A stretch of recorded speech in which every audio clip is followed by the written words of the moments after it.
Welcome to another traditional Christmas story.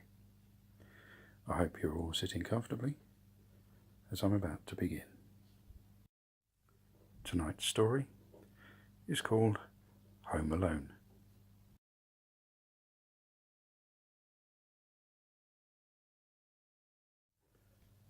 It was 3 nights before Christmas, and the McAllister family was getting ready to leave for vacation. Everyone was busy packing. Everyone except Kevin, who was busy getting into trouble. "Go straight to bed," his mother demanded. "That's enough trouble for one day." Lying in bed, Kevin could hear voices and laughter coming from downstairs. Everyone was having fun without him. "I hope I never see my family again," Kevin whispered. "I wish I was home alone." The next morning, the house was very, very quiet. No one was shouting, no one was running around, no one was telling Kevin to hurry up and eat his breakfast. No one was home. Finally, Kevin realized what had happened. "I made my family disappear," he shouted. For the first time ever, Kevin had the house to himself. He raced up and down the halls. He jumped on all the beds. He ate a giant ice cream sundae for breakfast. After watching hours of television, he searched through his brother's private stuff and rode a toboggan down a giant mountain. He even tried his father's aftershave lotion. Ah! This was not a good idea. It stings. But sometimes it was scary to be all alone. Kevin was especially afraid of his next-door neighbour. Old Man Marley was the scariest person who lived on their block.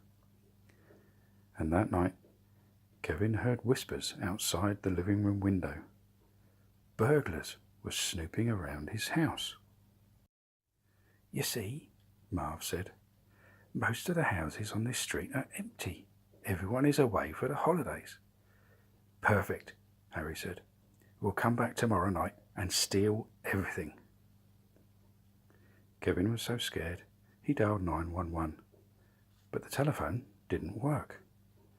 The wires had been damaged in a snowstorm. After hiding under his parents' bed for a long time, Kevin decided that he was being silly. "Only a wimp would be hiding, and I can't be a wimp. I'm the grown-up of this house, and I need to act like one," he said. The next day was Christmas Eve, and Kevin had plenty of grown-up work to do. He walked to the grocery store and bought food. He put his clothes in the washing machine.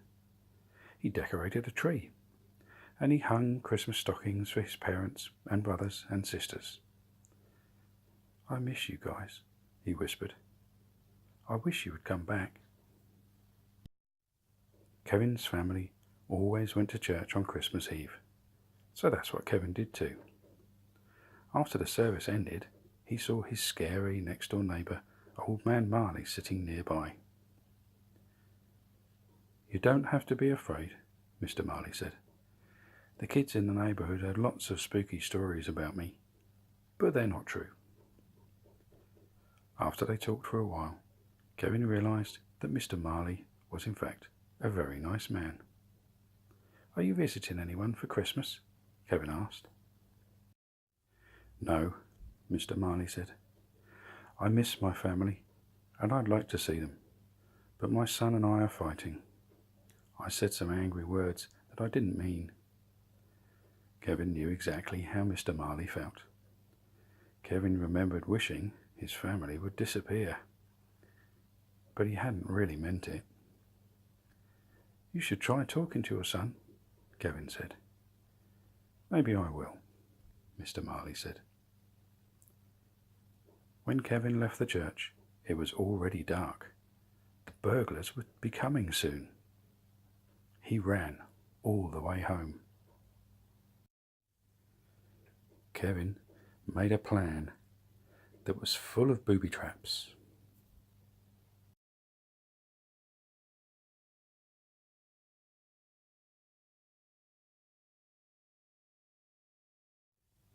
He scattered toy cars and smeared tar on the basement steps. He made a big pile of feathers and hid sharp ornaments under the window sills. He sprayed water on the front steps and tied paint cans to ropes. He stretched a tripwire through the hallway and built an escape route to his treehouse. At 9 o'clock, Marv and Harry returned to the McAllister's house, ready to steal everything inside. They didn't know that Kevin had sprayed water all over the steps, or that the water had frozen into slick, slippery ice. The burglars stumbled into all of Kevin's traps. Yuck! Yow! Wah! Ooh! Marv and Harry slipped on the toy cars and were knocked over by paint cans. Kevin escaped through his bedroom window and ran next door to his neighbour's house. Unfortunately, Marv and Harry were close behind. "Now we've got you, kid," Harry said. Mr. Marley arrived just in time. Whack, whack! He bonked the burglars with his snow shovel and called the police. Then he brought Kevin home. That night, Kevin left a note for Santa Claus, along with some milk and cookies. He couldn't wait for Christmas morning. Kevin's note read, "Dear Santa, I don't need any presents. Just bring back my family. Love, Kevin McAllister." When he woke the next day, Kevin rushed into the living room. "Mum, Dad, is anyone here?" No one answered him. The note was still on the table. But wait, the cookies had gone, and half the milk had been drunk. Then he heard a familiar voice.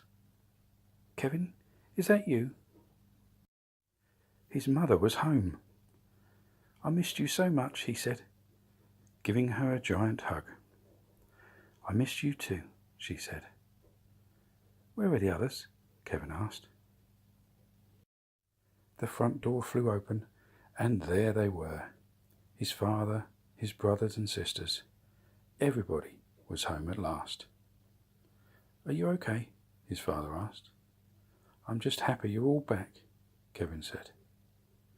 "Merry Christmas." I hope you enjoyed the story.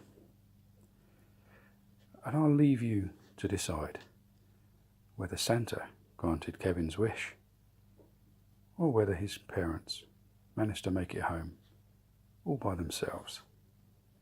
Good night and Merry Christmas.